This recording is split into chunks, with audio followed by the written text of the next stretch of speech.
MP Anwarul আজিমকে হত্যায় খুলনার জিহাদ হাওলাদারকে মুম্বাই থেকে আনা হয় কলকাতায়। বৃহস্পতিবার তাকে গ্রেপ্তার করে কলকাতা পুলিশ। আজ তাকে তোলা হচ্ছে আদালতে। প্রাথমিক জিজ্ঞাসাবাদে সে হত্যার দায় স্বীকার করেছে বলে জানানো হয়েছে।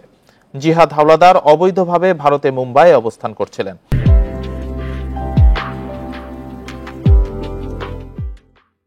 সেখানে একটি মাংসের দোকানে কসাইয়ের কাজ করতেন ওই ব্যক্তি।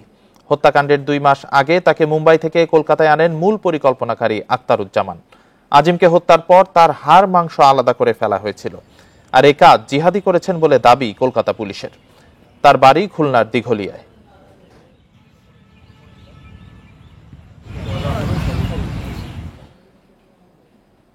এ বিষয়ে বিস্তারিত জানাতে পশ্চিমবঙ্গের কলকাতা থেকে যোগ দিচ্ছেন সহকর্মী দেবপ্রসাদ অধিকারী। দেবপ্রসাদ, জিহাদের কাছে কি তথ্য পেয়েছে পুলিশ, কি জানা গেছে?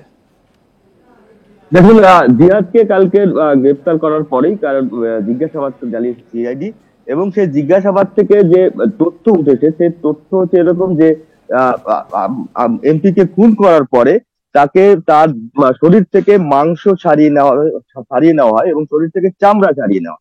তারপরে যাতে এটা কোনোভাবে সন্দেহ না করতে পারে, যখন এই তার দেহাংশ নিয়ে বাইরে যাবে, কোন রকম কোনো সন্দেহ না করা হয়, সেই জন্য এই পরিকল্পনা। এবং আরো হলুদ মাখিয়ে নেওয়া হয় এর সঙ্গে, তার যে মাংস খণ্ড করা হয় সেই মাংস খণ্ডকে হলুদ মাখানো হয়। আপনাকে জানিয়ে রাখি, কারণ এই আখতারুজ্জামানের নির্দেশেই খুন করা হয়েছে, এবং সেই খুনের পরে যে সমস্ত বডি লোপাটের যে দায়িত্ব, সেই বডি লোপাটের দায়িত্ব ছিল এই কসাইয়ের। এই কসাইয়ের বাসিন্দা, খুলনার বাসিন্দা, কিন্তু তিনি অবৈধভাবে মুম্বাইয়ে থাকতেন, এবং মুম্বাইয়ে থাকার পরে তাকে বেশ কিছুদিন আগে তাকে কলকাতায় নিয়ে আসে এই আখতারুজ্জামানের নির্দেশে তিনি কলকাতায় আসেন। এবং তারপরে শুধুমাত্র কলকাতার এক জায়গায় যে ফেলা হয়েছে সেটা কিন্তু বলেননি, বিভিন্ন জায়গায় ফেলা হয়েছে কলকাতার।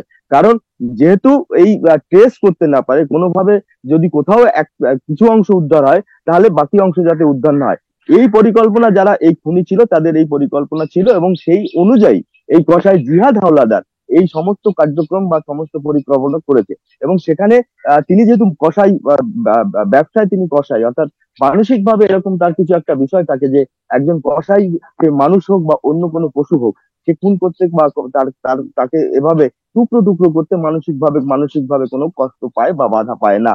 এটা মানসিক যারা বিশেষজ্ঞ, তাদের সঙ্গে আমি কথা বলেছিলাম আজ, তারা এরকমই বলেছেন যে একজন কসাই, সে মানুষ হোক বা পশু হোক, কাউকেই টুকরো টুকরো করতে মানসিকভাবে সে কষ্ট পায় বা পায় না।